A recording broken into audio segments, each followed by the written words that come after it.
Every bottle of beer, every glass of wine, every celebration, toast, and drink shared between friends can trace its story back far beyond the first cities, far beyond farming, even beyond the earliest humans. Most people believe alcohol was invented after civilization began, when people learned to grow crops and accidentally discovered fermentation. But archaeology and evolutionary science suggest something far more surprising. Long before there were farms, before there were villages, before history was ever written, nature had already invented alcohol. And millions of years ago, our distant ancestors may have been drawn to it without ever understanding why. That raises an extraordinary question. When did ancient humans stop simply finding alcohol in nature and learn to make it for themselves? The answer doesn't begin in an ancient brewery. It begins deep inside the forests of prehistoric Africa, millions of years before civilization existed. Millions of years ago, long before the first human walked the earth, ripe fruit didn't stay on the trees forever. Eventually it fell. Left on the warm forest floor, the fruit slowly began to change.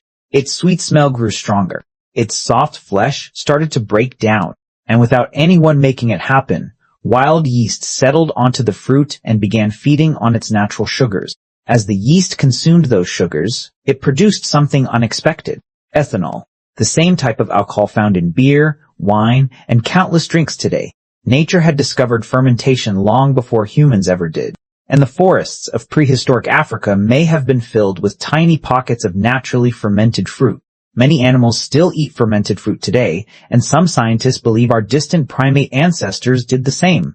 Evolutionary biologist Robert Dudley proposed the drunken monkey hypothesis, suggesting that the smell of fermenting fruit may have helped early primates locate ripe, calorie-rich food. Over millions of years, those able to detect and process small amounts of alcohol may have gained an evolutionary advantage. For most of modern history, alcohol was believed to be a product of farming, something that came after agriculture, after settled life, after civilization itself. But in 2018, archaeologists uncovered something that challenged that entire timeline. Inside a cave in northern Israel, aqefet cave, researchers found shallow basins carved directly into solid rock.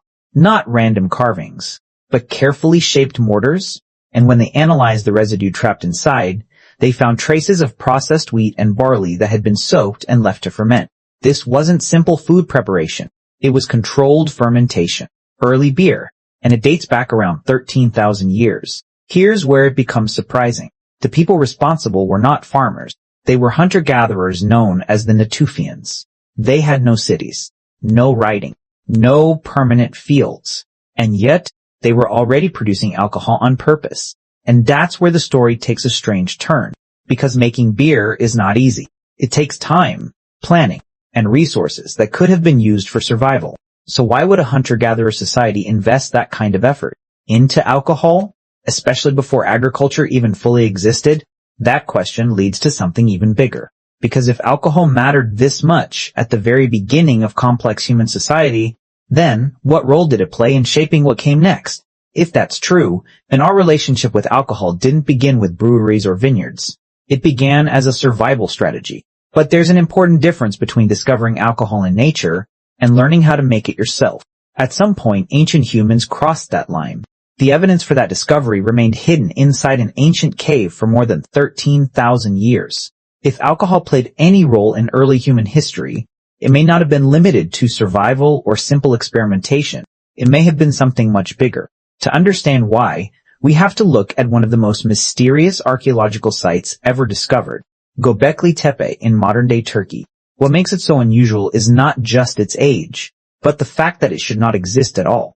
Around 11,000 years ago, long before writing, metal tools, or fully developed agriculture, groups of hunter-gatherers carved massive stone pillars, some weighing over 10 tons, and arranged them into circular structures. For people without cities, without permanent settlements, and without advanced technology, this level of organization seems almost impossible. For years, archaeologists have asked the same question. Why would mobile hunter-gatherers invest so much effort into building something like this? There is no clear evidence that people lived here permanently. No signs of normal daily life, which suggests Göbekli Tepe may not have been a settlement at all, but something else entirely, a gathering place. A place where groups from different regions came together for rare, large-scale events. And here's where things get interesting.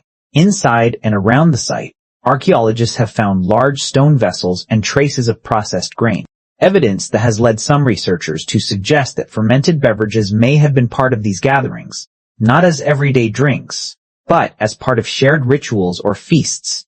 This idea is still debated, but it introduces a powerful possibility that early humans may not have gathered first to farm or to build cities, but simply to come together, to share food, to share experiences, and possibly to share alcohol. And if that is even partially true, then alcohol may not have been a byproduct of civilization. It may have been one of the forces that helped bring early humans together in the first place. But even that is not the full story, because on the other side of the world, something even more precise was already happening. For a long time, Göbekli Tepe raised more questions than answers. It hinted that early humans may have gathered for large feasts or rituals, but it never told us exactly what was being consumed. To find something more concrete, we have to move thousands of kilometers east, to ancient China, to a Neolithic settlement called Jiahu. And unlike earlier discoveries, this one is not speculation. It is chemical evidence preserved inside ancient pottery. Researchers analyzing jars dated to around 9,000 years ago found traces of a complex fermented drink, not just one ingredient, but a combination of rice, honey, fruit, and wild herbs. What makes this discovery important is not just what was inside, but what it represents, because this was not accidental fermentation. It was controlled, intentional, repeatable. Some of the earliest evidence that humans were actively shaping the fermentation process itself. At Jiahu, alcohol is no longer something discovered in nature, and it is no longer just something produced by chance. It has become knowledge, a technique, something refined over time. And that changes everything, because once humans begin refining alcohol, they are no longer just reacting to nature. They are beginning to engineer it. But the moment a technology like this becomes part of daily life, it stops being just experimentation and starts becoming culture. And when a culture learns to produce alcohol at scale, it begins to transform something much larger than taste. It begins to transform society itself. To see how far that transformation went, we move to one of the most influential civilizations in history, ancient Egypt. By the time we reach ancient Egypt, alcohol is no longer something rare or experimental. It has become part of everyday life, but not in the way we think of drinking today. In ancient Egypt, beer was not a luxury. It was essential. Archaeological evidence shows that workers building the Great Pyramids were regularly paid in beer, not occasionally, but every day. Some records suggest rations of several liters per worker. This wasn't a side benefit. It was their primary form of compensation, and there was a reason for that. The water from the Nile, while essential for life, was often unsafe to drink untreated.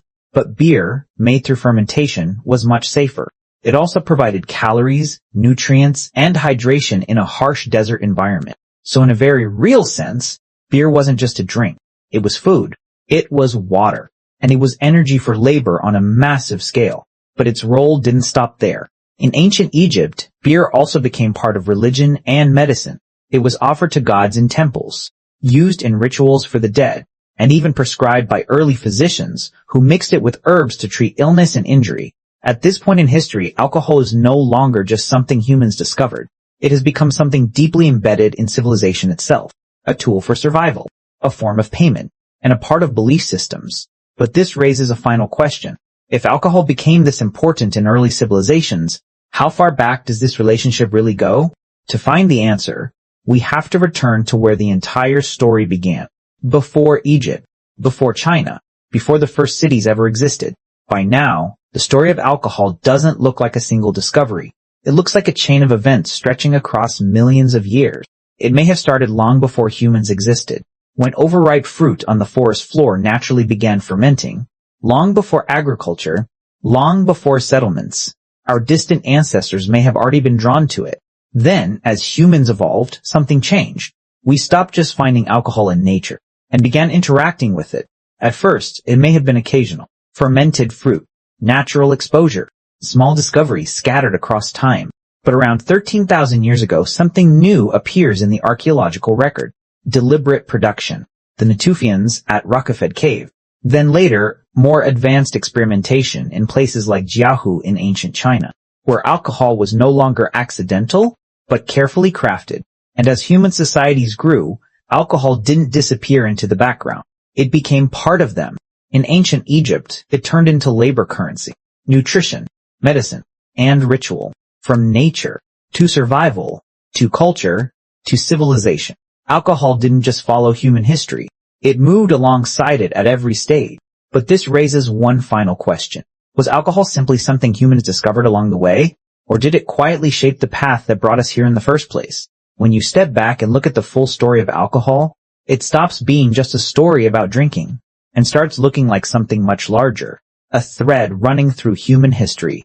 It may have begun long before cities existed, when fruit naturally fermented on the forest floor, and early primates may have been drawn to it without even understanding why. Then, as humans evolved, that connection didn't disappear. It changed. From accidental encounters in nature, to intentional production in places like Aqefet Cave, to early experimentation in settlements like Jiahu, where humans were no longer just reacting to nature, but actively shaping it. And eventually, in civilizations like ancient Egypt, alcohol became something far more powerful. It was food. It was payment. It was medicine. And it was part of belief itself. Across thousands of years, and completely different cultures, one pattern keeps appearing again and again. Alcohol is always there, shifting form, shifting purpose, but never disappearing. Some researchers see this as coincidence. Others believe it may reflect something deeper in our evolution, something that influenced how early humans gathered, celebrated, and built societies. We may never know the full answer, but what is clear is this. Alcohol is not just part of human history. It has been present at nearly every stage of it, and every time people share a drink today, they are participating in something that stretches far beyond recorded time, not just to the first civilizations, not just to the first farmers, but to a world that existed before civilization itself ever began. If you enjoyed this journey into human history, you might enjoy more stories like this. There are many forgotten moments in our past that still shape the world we live in today. So if you want to keep exploring them, you can subscribe. The next story might change how you see history all over again.